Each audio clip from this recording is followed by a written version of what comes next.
Activists in Atlanta stage a protest against President Trump's national emergency declaration. Demonstrators gathered outside the U.S. Immigration and Customs Enforcement Office on Ted Turner Drive in Atlanta earlier today.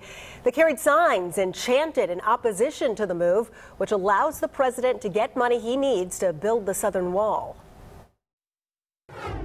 No prior president has ever used his emergency powers to spend our taxpayer dollars to fund a domestic pet project against the will of Congress. Congress has passed a law saying that the president can only spend our taxpayer dollars on military construction projects when they are necessary to support the emergency use of armed forces.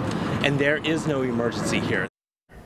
Well, that was one of dozens of protests all across the country. Yeah, the National Emergency Declaration could free up $8 billion to build the 234 miles of border wall, but opponents are fighting that move from all angles.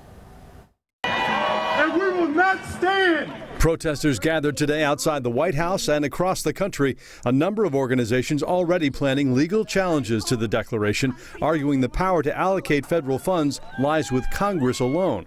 And some legal experts say the president's national emergency likely violates the Constitution. Emergency generally means something that happens so quickly that there isn't time for Congress to act. The courts could stall the administration's access to the billions President Trump wants for the wall, a fight the White House says they are prepared for. When you look at the Democrats, their radicalized base is always radicalized. They wake up every morning that President Trump is in office, and they are against that. Anything that he says, does, or believes in. The legal challenges could go all the way to the Supreme Court. The president didn't want to have to choose this route because he wanted to see if Congress would negotiate a better deal.